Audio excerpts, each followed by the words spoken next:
Hello મિત્રો, કેમ છો? હું આશા રાખું છું કે તમે બધા મજામાં હશો. જો મિત્રો તમારું પણ LLB પાસ કરીને એડવોકેટ બનવાનું સપનું હોય તો તમારા માટે એક સારા સમાચાર અને ખુશીના સમાચાર એટલે કે એડમિશન સ્ટાર્ટ થઈ ગયા છે. તો તેના માટે આપણે આજના વિડીયોમાં LLB એડમિશન 2025-26 માટેની રજિસ્ટ્રેશન પ્રક્રિયાને સમજ અને આ LLB એડમિશન માટે રજિસ્ટ્રેશન ફોર્મનું પ્રેક્ટિકલ ડેમો સાથેની વિગતો મેળવીએ. તો મિત્રો સૌપ્રથમ આપે આ જીકાસ પોર્ટલની ઓફિશિયલ વેબસાઇટ એટલે કે gov.edu ઇન પર આવી જવાનું છે, જ્યાં તમને એક નોટિસ જોવા મળશે અને આ નોટિસમાં એ સ્પષ્ટ માહિતી આપેલી છે કે પ્રોગ્રામમાં હાલ માત્ર ક્વિક રજિસ્ટ્રેશન જ પ્રક્રિયા ચાલુ છે. ત્યારબાદ તમને સંપૂર્ણ ફોર્મ ફિલિંગ માટે આગામી સમયમાં જીકાસ દ્વારા માહિતી આપવામાં આવશે. તો આપણે સૌપ્રથમ ક્વિક રજિસ્ટ્રેશન માટેનો જે ઓપ્શન આપેલો છે તેના માટે ક્વિક રજિસ્ટ્રેશનના ઓપ્શન પર ક્લિક કરવાની છે.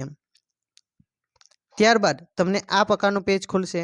તેમાં તમારે આ થોડીક મહત્વપૂર્ણ માહિતી નાખવાની છે. તેમાં સૌપ્રથમ તમારે કયો કોર્સ કરવો છે અને કયા કોર્સમાં તમારે એડમિશન જોઈએ છે તે કોર્સ સિલેક્ટ કરી દેવાનો. એટલે કે અહીં તમારે જો LLBમાં એડમિશન જોઈતું હોય તો LLBનો કોર્સ આપેલો છે તો LLBમાં સિલેક્ટ કરી દેવાનું છે.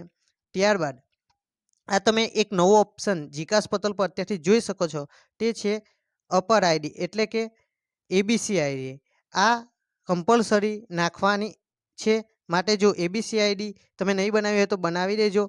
તેના માટેનો આગામી સમયમાં વિડીયો પણ આ યુટ્યુબ ચેનલ પર મળી રહેશે તમને. ત્યારબાદ તમારી જાતિ સિલેક્ટ કરી દેવાની છે, જેમ કે SC ST OBC. ત્યારબાદ તમારે પોતાની જેન્ડર સિલેક્ટ કરી દેવાનું છે, જેમ કે ફિમેલ હોય મેલ હોય તે પ્રમાણે. ત્યારબાદ તમારે પોતાની સરળતાથી આ પ્રકારે જન્મ તારીખ સિલેક્ટ કરી દેવાની છે. ત્યારબાદ તમારે સંપૂર્ણ રીતે સાચો એવો ઈમેલ આઈડી અને મોબાઈલ નંબર નાખવાનો છે.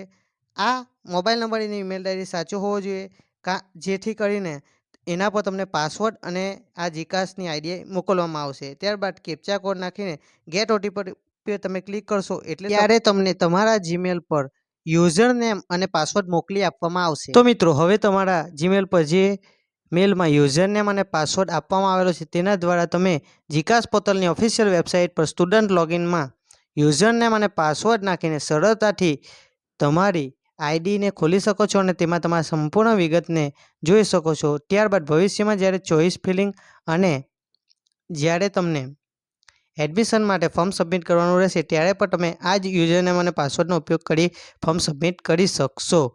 આમ જ LLBને લઈને ચોઈસ ફિલિંગ ક્યારે આવશે, સંપૂર્ણ ફોર્મ સબમિટ ક્યારે કરવાનું અને સંપૂર્ણ ફોર્મ સબમિટ થઈ ગયા પછી મેરિટ લિસ્ટ યાદી કઈ રીતે જોવી, મેરિટ લિસ્ટ ક્યારે આવશે, આ બધી જ વિગતો મેળવવા માટે આ ચેનલને સબસ્ક્રાઈબ કરવાનું ન ભૂલતા.